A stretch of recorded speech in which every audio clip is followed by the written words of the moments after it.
의사진행 발언 먼저 하겠습니다. 짧게 하세요. 네, 자, 짧게 하세요. 짧게 하겠습니다. 좀 보고 예 들어볼게요. 존경하는 제가 지금 다음에 의사진행 받아가는 것은 잠깐만요. 위원장님이 내가 존중해 보고 주세요. 판단할게요. 존중해 주세요. 예. 위원장님, 제가 이제 뭐 의정 활동이 5년 차지만은 정말 오늘 너무 실망스럽습니다. 그래서 위원님들께서 이제 좀 잘해보고 싶은 생각도 있고 잘 보이고 싶은 대상도 있을 겁니다. 근데 그거에 상대방 청문위원을 비하하거나 사실을 왜곡해서 그 목적을 이루시는 것은 온당치 않다고 생각합니다. 방금 존경하는 김영 간사님이 저희 청문위원들의 얼굴을 PPT에 띄워서 허위 조작 왜곡하는 그런 일을 했다고 그렇게 하시는데 간사님 사과하십시오. 듣고 계세요? 사과하십시오. 그리고 아까 존경하는 박선원 의원님 개인의 과거사까지 이렇게 근데 이제 후보자는 검증을 받으셔야 되잖아요. 받으셔야 되는데 저희는 검증받는 사람이 아니고 우리는 질문하는 사람입니다. 그래서 위원장님께서는 이런 진행에 대해서 강력하게 좀 경고를 해주시고요.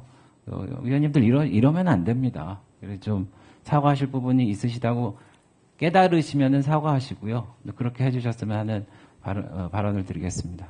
네, 알겠습니다. 질의해 주시죠. 이제. 위원장님 뭐 하실 말씀 없으십니까? 네, 말씀하시죠. 네, 그럼 제가 질의하겠습니다. 후보자님, 네, 먼저 네. 축하드리고요. 네, 감사합니다. 근데 이제 이 청문회라는 게 본인의 의혹을 밝히는 자리이기 때문에 자료도 적극적으로 내시고 소명도 열심히 하셔야 됩니다. 그리고 제가 아까 이 자료를 보여드린 거는 저희가 법무부까지 갔었는데 이 자료를 받았는데 지금 후보자님이 아직도 사인을 안 하고 계세요. 그래서 이거를 제가 지금 전해드릴 테니까 사인하시려면 하시고 안 하시면은 저희가 할 의도가 없는 걸로 알 텐데 이게 후보 및 배우자 직계 좀비속의 출입국 기록인데 사인 안 하신 겁니다. 그래서 사인을 해주시기 바라고요. 그리고 제가 또 하나 묻겠습니다. 지난번에 좀 전에 말씀하셨죠. 돈에 대해서 결벽증이 있고 특히 첫 번째 그 형사처벌 받으셨을 때 영수증을 뭐라고 그러셨죠? 다시 한번 좀 말씀해 주시겠습니까? 영수증. 영수증이 어떻게 됐다고 말씀하셨잖아요. 발급이 안 됐다고요? 네, 그렇습니다. 우선 조금 전에 그 자료 동의하겠냐고 여쭤보신 부분에 대해서는 네.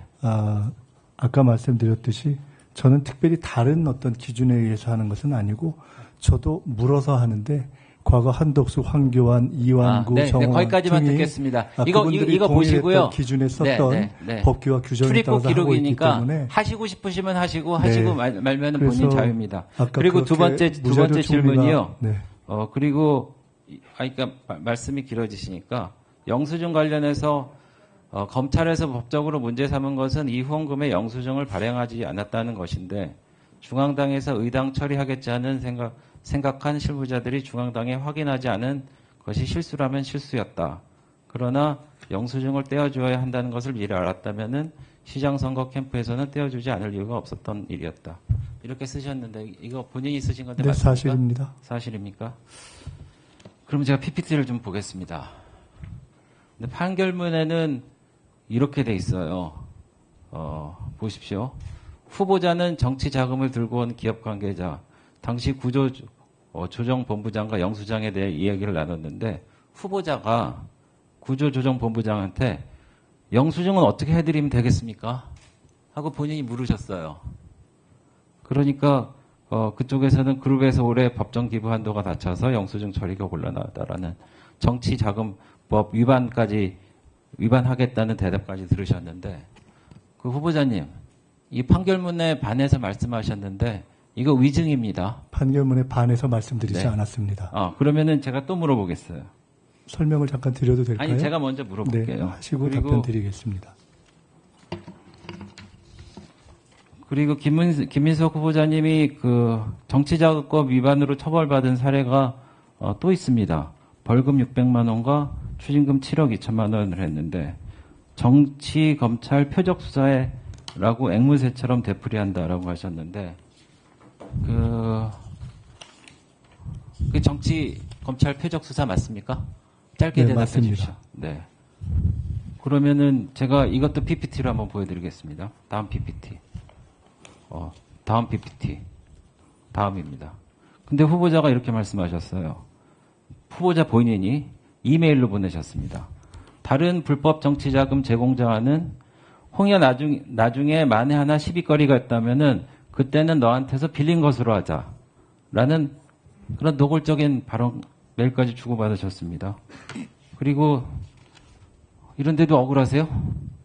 네, 설명드리겠습니다. 네. 그리고 잠깐만요. 제가 일단 한번 설명을 해보시죠. 설명드릴까요? 네, 네. 첫 번째는 조금 전에 앞을 혹시 PPT를 앞으로 해주시면 1차 해도 될까요? 네, 혹시 부탁드려도 될까요? 네, 말씀을 하십시오. 1차 정치자금에 아까 네. 그룹에서 올해는 법정 기부 한도가 다 차서 영수증 처리가 곤란합니다.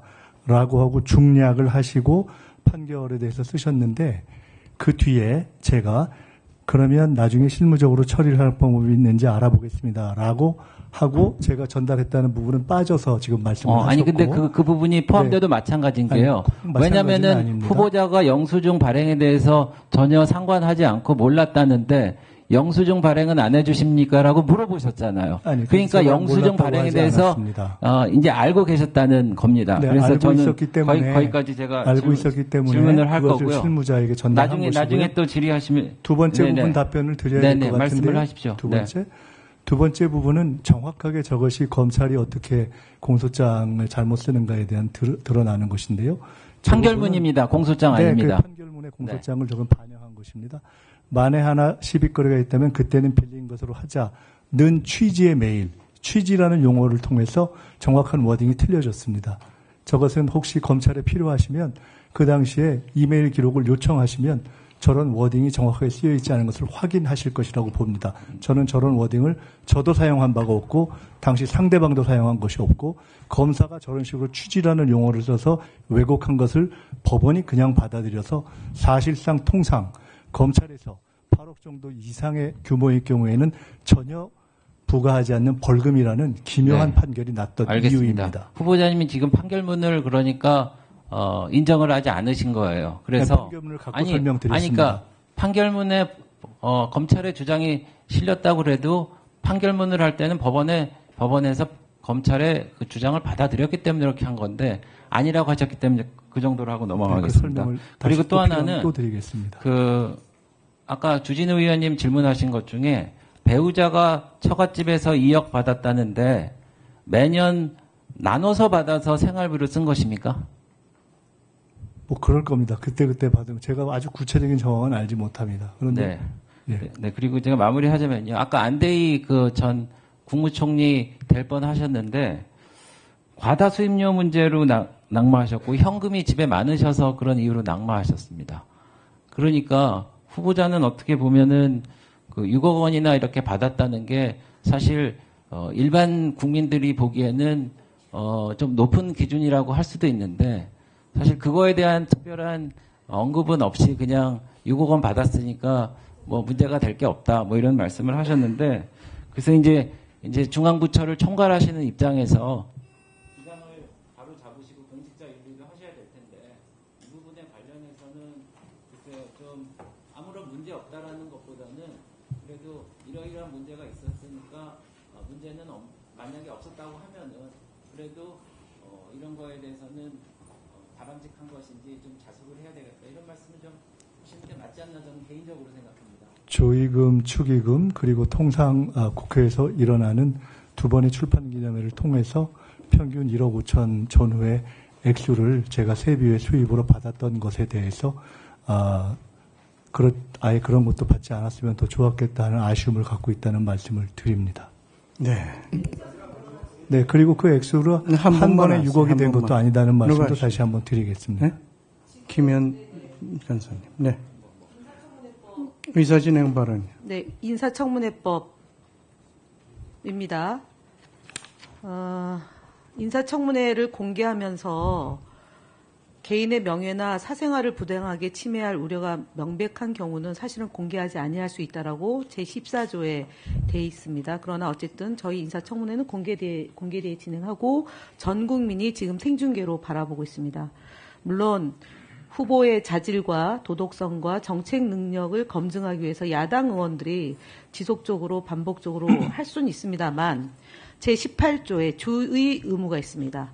위원은 허위 사실임을 알고 있음에도 진실인 것을 전제로 하여 발언하거나 위협적 또는 모욕적인 발언을 하여서는 아니 된다라고 되어 있는 제18조 주의 의무 조항을 야당 의원들께서는 반드시 준수해서 본 청문회가 원만하게 진행될 수 있도록 위원장님께서 주의를 촉구할 의무가 있다는 점을 강조드립니다. 특히 앞서 2019년도에 있었던 결혼이 2020년, 21년, 22년, 24년, 25년까지 이어지는 것이 마치 6억을 쟁겨놓고 썼다는 뉘앙스와 6억을 불법한 자금으로 규정해서 후보에게 주의를 주는 것은 매우 부당하다라는 점을 지적하고 이것은 위협적 또는 모욕적 발언에 해당될 수 있다는 점을 여당 간사로서 말씀드리고요. 위원장님께서 이 부분에 대해서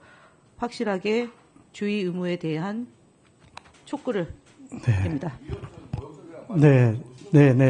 자, 저런 말이 김현, 위협적이고 모욕적인 자, 김현 의원님. 시간 네. 남아 있습니다. 자, 김현 의원님. 시간 남아 됐고요. 있는데요. 예. 의원님은 직전에 의원에 대해서 모욕적인 발언을 해서 사과하셨으니까 잉크도 마르지 않았어요. 자, 조용히 하시고요.